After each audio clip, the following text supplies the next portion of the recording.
मजरूह हो जिससे अकीमत की हकीकत, मुझे उस शौखी गुफ्तार पे तनकीद कहा के। मुअज़्ज़ज़ उलमा इकराम, हाज़रीन मजलिस और हकीम मिल्लत रहमतुल्लाह के परवानों, बिलखुसूस कायदे मोहतरम सरदार मोहम्मद यूसुफ साहब, साबिक वफाकी वजीर, और मौलाना अब्दुल मजीद हज़ारवी साहब, मुफ्ती गुलामुल्लाह साहब, और जितने भी उलमा स्टेज पर और महफिल में मौजूद हैं, सबको यहां बडग्राम आने पर वेलकम, खुश आमदीद कहता हूं और खराज तहसीन पेश करता हूं कि आपने अपनी गुनो गुन मसरूफियात को छोड़कर आप यहां हमारे पास आए और उस मर्द मुजाहिद के मिशन को, उस हकीम मिल्लत जो कि खत्म नबुव्वत का असल हीरो और असल मुजाहिद था, उसको खराज तहसीन पेश करने के लिए आप हमारे पास तशरीफ लाए। हमारे बुजुर्गों को, हमारे नौजवानों को और हमारे बच्चों को, हमारे उलमाए किराम को उनकी कारनामों से और उनके गुफ्तार से, उनके अंदाज से यहां हमें सिखाया आपने। उलमाए किराम ने हकीम मिल्लत पे बात कर ली है। मैं उलमाए किराम के दरमियान हाइल नहीं होना चाहता। हजरत मुझे 2 मिनट टाइम दे, नाराज नहीं। मैं सिर्फ इसलिए हाजिर हुआ कि हजरत यूसुफ अलैहिस्सलाम जब बाजार मिस्र में बिक रहे थे तो एक बुढ़िया भी कतार में खड़ी थी। किसी ने बुढ़िया से पूछा, अम्मा आप क्यों खड़ी हैं? आपके बस की बात नहीं है। यूसुफ अलैहिस्सलाम को खरीदना आपके बस की बात नहीं।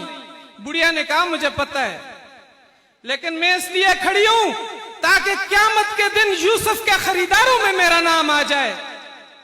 मुझे पता है उलमाए किराम के सामने मेरी बात की हैसियत सूरज के सामने चिराग के मुतरादिफ है, लेकिन वल्लाह में इसलिए हाजिर और यहां गुफ्तगू के लिए हाजिर हुआ ताकि क़यामत के दिन हकीम मिल्लत जैसे मुजाहिद के परवानों में हमारा नाम आ जाए।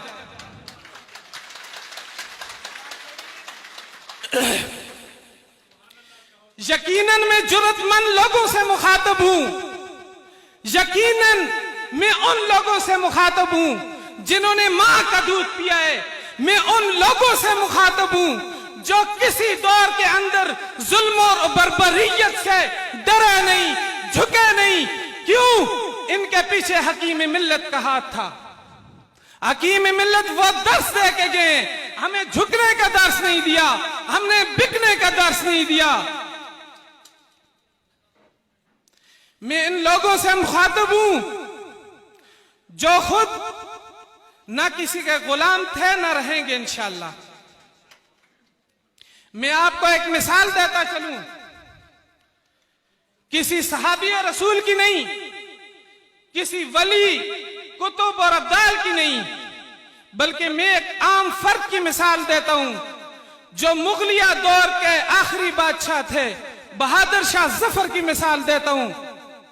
बहादुर शाह जफर अंग्रेज की कैद में थे, मैसेज चल गया, ऐलान हो गया, बहादुर शाह जफर की अंग्रेज के साथ सुलह होगी। लोगों में, मुसलमानों में चहमगोइयां शुरू हो गई।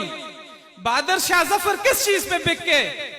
बहादुर शाह जफर ने पैसे ले लिए, बहादुर शाह जफर बादशाह के चक्कर में बिक गए। क्या हुआ?